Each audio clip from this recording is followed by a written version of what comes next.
जी mummy जी। ये kitchen में गाजर का हलवा तुम बनाई थी क्या? हाँ, आज नहीं, इनको खाने का मन हो रहा था तो इन्होंने मुझे बोला तो मैंने बना दिया। पर तुम जानती हो ना, मुन्ना सिर्फ हमारे हाथ का गाजर का हलवा खाता है, तो तुम्हारी हिम्मत कैसे हो गई जाके बनाने? बेचारे का पूरा मुंह खराब कर दी होगी। हाँ, पर उन्होंने मुझे बोला था और उन्हें अच्छा भी लगा। उसे तुम्हारा दिल रखने के लिए बोला होगा। अब एक काम करो, उठो, बहुत देर से सो गई। जाओ मेरे लिए चाय बना के लेके आओ। मैं कमरे में हूँ, मेरे को कमरे में पहुंचा देना। और हाँ, पानी भी गुनगुना एक जग में भर के मेरे कमरे में रख लेना, समझ गई? मम्मी जी, अभी मैं किचन का सारा काम खत्म करके जस्ट लेटी हूँ, बाबू को सुला रही हूँ। आप प्लीज चाय खुद बना लीजिए ना। हम अपने लिए चाय खुद बनाएंगे? तुम्हारा मन आजकल ज्यादा नहीं बढ़ गया है? पिछले 1-1.5 महीने से हम तुमको देख रहे हैं, तुम्हारा मन बहुत बढ़ गया है, समझ गई ना? थोड़ा लिमिट में रहो। तुम ये सब नया नया गुण कहां से सीख के आ रही हो, बताओ तो? पहले तो तुम्हारी जबान इतनी नहीं चलती थी जब तुम शादी करके आई थी। ये पिछले 1-1.5 महीने में हो क्या गया ऐसा? मम्मी जी, मैं तो बस आप ही की सीख को फॉलो कर रही हूँ। हमने कब सिखाया तुमको ये सब?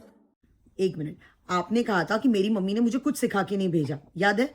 लेकिन जब दीदी की शादी हो रही थी तो विदाई के टाइम पे आपने ही दीदी को सिखाया था, आपको याद है? अब तेरी विदाई होने वाली है, तू अपने ससुराल चली जाएगी, तो मेरी कुछ बातों को ना गांठ बांध के रख ले, तभी तू ससुराल में खुश रह पाएगी, समझ गई? पहली बात, उतना ही काम करना जितना तुझे ठीक लगे। अगर तेरा मन ना हो, सीधे ना बोल देना।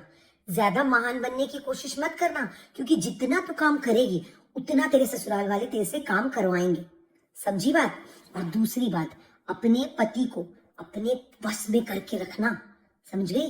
जब पति तुम्हारे काबू में रहेगा तब पूरा ससुराल तुम्हारे साथ ठीक से बर्ताव करेगा। पति के साथ लड़ने झगड़ने मत लग जाना। और उसकी माँ बहुत बोलेगी कि वो मेरे हाथ का ये खाता है, वो मेरे हाथ से वो खाता है। तुम बोलना, अब मैं पत्नी हूँ, मैं बनाऊंगी, मैं खिलाऊंगी, और तुम ही उसके सारे काम करना, समझ गई? हाँ, पति को वश में रखोगी तब ससुराल वाले वश में रहेंगे। और अपनी सास के आगे घुटने मत टेकना। पहले दिन से ही अपने बातों पे अड़े रहना। अगर तुम दब गई तो वो लोग दबा देंगे, तो इसीलिए वो तुम पे हावी हो, इससे पहले तुम उन पे हावी हो जाना, समझ गई? हाँ। कुछ याद आया मम्मी जी? तो बस मैं आप ही की दी हुई सीख को फॉलो कर रही हूँ।